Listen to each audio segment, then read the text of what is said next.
in 10 days on this road trip. They might have to piece things together on the pitching side in a couple of these games against the Marlins. Kirsten Watson has joined the team in Miami. She joins us live with more on the pitching plan tonight. Hi, Kirsten.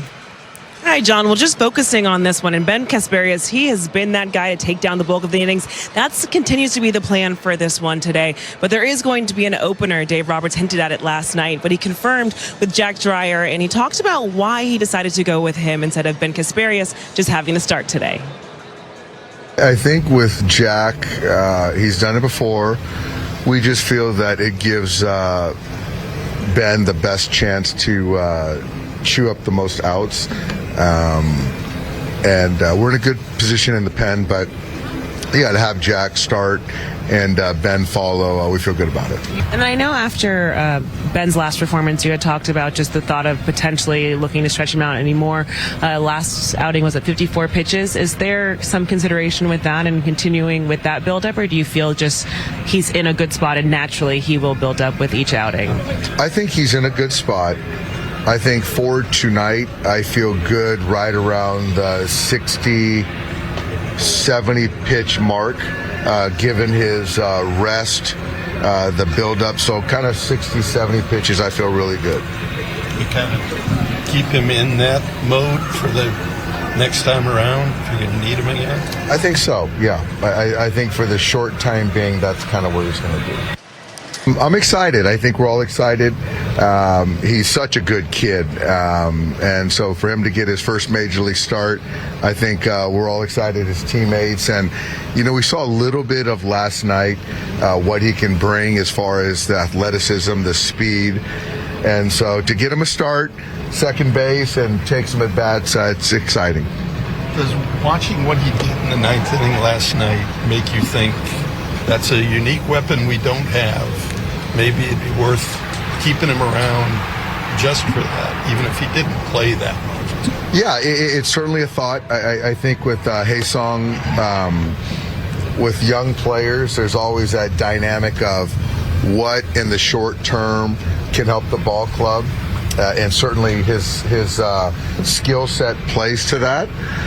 But then also the longer term, giving him the repetitions, the opportunities to take as many at-bats, to play defense, to get acclimated to American baseball, you know, what kind of nets out most positive, and that's kind of the discussion. Live with the latest. Hi, Kirsten.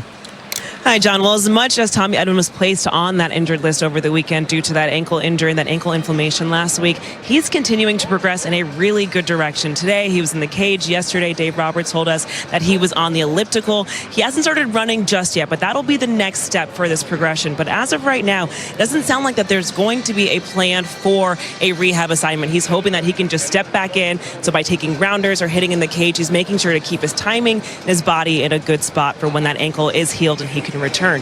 We also have an update on Clayton Kershaw. He's going to be taking part in another rehab start today.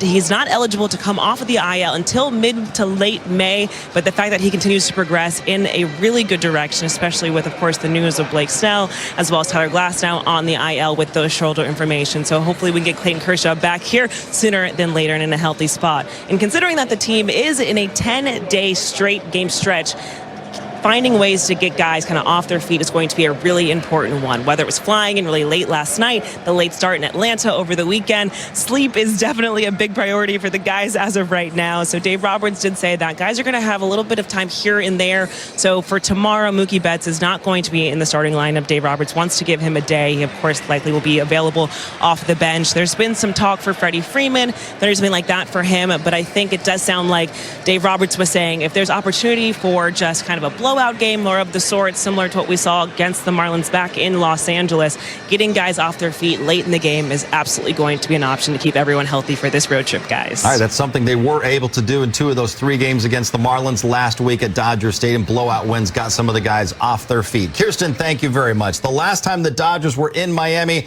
Shohei Ohtani had a game for the ages and what was a season for the ages. He went 6 for 6, Nomar, with 3 home runs, couple doubles. He stole 2 bases. He knocked in 10 runs. It was that perfect storyline because he became baseball's first 50-50 guy as well.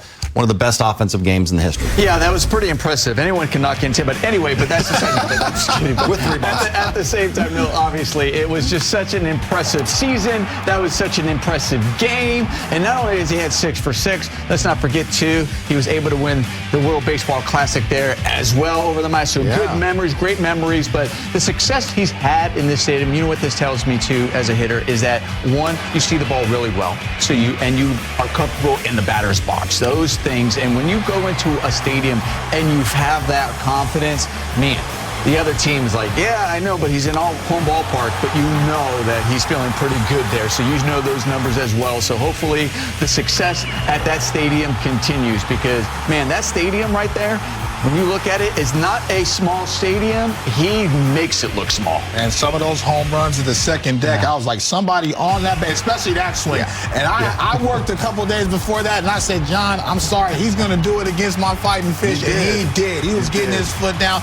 And you know it's historic when both teams are standing on the top step. Even the Marlins, when they're getting hammered in their ball game, they have to tip their cap like, man, this is greatness right in front of us. And so that's how impactful that day was. I knew he was going to be able to do that because the pitching staff was reeling. All of a sudden, you bring in a position guy to try to stop the hottest guy on the planet. No chance, but it's fun to watch that. And listen, he might have a series like that against the Marlins again if he continues to not to cover off the ball because he's hitting .317 over his last 15 ball games. Why not? Another 3-homer, 10 RBI game like Nomar said. Anyone can do it, D-Train. Let's go. I mean, this guy did it. Crazy. All right, still more to come. The World Series champs enter tonight's game with the best record in the show. They swept the Marlins last week in a 3-game set at the Ravine. We'll check in with Steven and EK, get a game preview. Here's the 3-2. Ball 4 and a 1-out walk for Shohei. Kirsten Watson down next to the Dodger dugout. What do you got, Kirsten? Yeah, Stephen, as much as for Hae-Sung Kim, it was just a routine flyout. The fans down here, they all know that he's having his first career start today. And so just for him to be out there, they were so loud for him. All of the guys you mentioned, they went up to the top step, hoping that that ball could have been a little bit more than just a routine flyout. But just so much celebration for him because they know how special a player like him, guys. Thank you, Kirsten. Yeah, and Kim is a guy, EK, as you saw firsthand in spring training, he did not need any time before he endeared himself to his new teammates. Ohtani running and stealing second.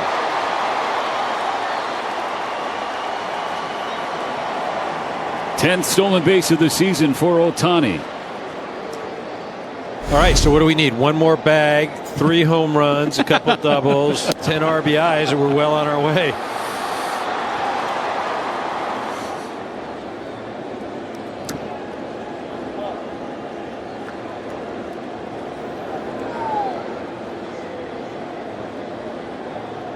See Shohei going to the outside part of the bag, making that tag as far away as possible. Yeah, I mean, theoretically, he could hit 10-10 right today. I get a little annoyed every time I see the 59 because he had 60 in Colorado. Or he would have had 60 if not for the one that was taken away in Colorado. That swings through strike 2, falling behind in the count. Remember they called a balk when he had the bag easily. Just me? Okay. No, I get you on that. Ohtani smokes the ball to right field. Does it stay up? It will.